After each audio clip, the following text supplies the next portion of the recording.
Hey y'all, I am out in my shop today getting ready to put the Inferno heater in my U-Force U10 XL Pro, and I thought I would make a quick video. I didn't see anything online, so I thought it made sense to make a quick video on how to do this in case anybody else is trying to do this. The directions aren't super clear, so just thought I'd share what I found and how I get this done. So the first thing it says to do is pull the hood off, which I've done. If you've never done that before, it's just got the little grommets. You pop these out, pop the ones up on the side, pull the hood forward, and then it lifts right off of there. Then it says to go inside the cab and to loosen the screws from the screen. Well, the screen doesn't have screws on mine. All it has is the same kind of indents there. So you pull, let me turn this around. You pull up at the top here, slide it forward, and then it lifts out of the bottom. And I'm at the point where I got to disconnect that and pull it out, and then it says to, hold on here. Sorry, this is going to be a very discombobulated video, I can tell you that much. It says to loosen the center dash panel that holds the screen in place, then disconnect and remove the screen, remove the bolts and the plastic rivets holding the center dash panel in place. I don't have that, so stick around, I'll come back. I'll piece this video together to show you exactly what I'm doing. This cable for the screen, you pull this tab up and then it takes a little bit to wiggle it out of there. It's kind of the same thing on these two little guys. And just like that, the screen is out. And then it says something about the firewall bolts. Well, I did pull the heater in here, and these two bolts, if you can see my hand, those two bolts there, the heater bracket, this guy here, it does match up with those two bolts, so I'm going to pull those out and start mounting that, and we'll see what happens. So it says to install the heater in those, so I have put the heater in there, and then apparently on the cab side they supply you with a couple of bolts for that. So you can see there's a little mount down there, and I'm going to go get the two bolts and I'll pop those in and we'll move on to the next step. All right, those are 10mm bolts that are in the package with a whole bunch of tie wraps and other stuff. Do yourself a favor, leave everything loose until you get them all started, because the holes do not line up perfectly and you'll be fighting that. So alright, so looking from underneath, I've got that mounted. It says where the heater hoses are going to go through the firewall that you should, oh man, use a 7/8 hole saw to cut. Next step is to drill 2 7/8 holes in the factory grommet. So I got my drill press set up with a 7/8 hole saw, and sorry, I'm drilling those out and I need both hands. So alright, so now that that's done, coming in here, the bottom of the radiator, you can see the hose here. This is the hose they tell you to cut right here, and you put your little Y tube in and you get your first hose connected to the heater core. So we'll get that done. All right, so got that installed. It was not without its little bit of drama, but nothing major. It's just hard to get your hands back in there. So in the directions, they tell you that you should be able to take just that center piece off, and that is not the case. You'd have to pull the whole floor off.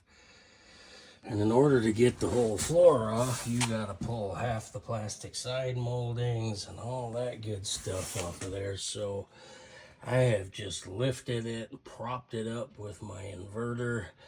I've got the hose, you're probably not even gonna see it. I've got the hose right about there. And then I've got to get it back all the way to the engine. If you don't have an XL, it's probably gonna be a whole lot easier. Okay, so what I found to be the easiest so far is to go ahead and pull the back seat off. It's not bolted on, it's actually just kind of popped on those little pins, and then it slides out. And I am now using a fish tape, and I'm running the fish tape up through that hole that's between the front and back seats. I've got the hose there now, and I should be able to route it back the rest of the way like that. All right, so the three-way valve is in there. Make sure that the yellow handle is pointing towards the engine. It does only route it either straight through in the off position or straight down from here in the on position. So you gotta make sure that's right. All right, so we are on to the defrosters. So with these, they just pop out. You gotta loosen, I just did 3 of them on the top, tipped it up, it pops right out of there. So then they want you to mark this and drill it and cut it out for the defroster attachment. And I happen to have way over here.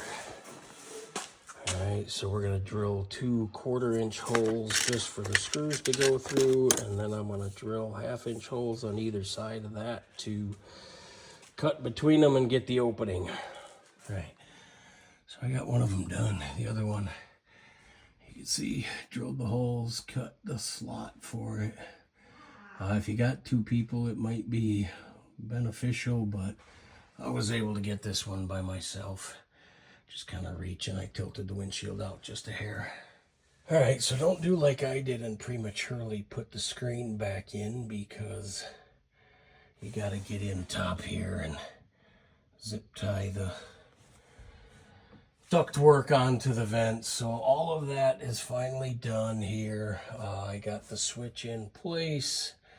I've got the wire harness there. I just got to push it through the firewall, but one thing it doesn't tell you is what grommet to use, and it does not tell you that you need to connect this to this in order to get power to the accessories here, where you're going to hook the heater wire up when you get it out through the firewall. So just so you have that, I'll come back after it's all buttoned up. I fire it up, check for leaks, make sure to top off my antifreeze, and we'll flip it on and I'll show you if it works or not. All right, so I just took her for a ride. Got the heat on. Radio's on too. She heated up pretty good. Yeah, man, she's heating awesome. So hey guys, just a quick summary after I finished that up. The worst part of that whole process is getting the hose ran from out the firewall underneath the rail and out to the engine. That was a pain on my XL, man. I used a fish tape and tore apart half the floor. You may be better off just pulling the skid plate off of the bottom of it. I have not done that, so I don't know what that process is like, but trying to get the floors off was absolutely ridiculous. So other than that, it was a pretty simple install. We went for a little ride, went down our logging trail, and you know, rode around, got it hot, hit up 55 miles an hour on the road for a little while, and it was awesome, man. Good heat. It's only in the 40s today, so it'll be interesting to see how it is when it's really cold out there. But yeah, I hope this helped you.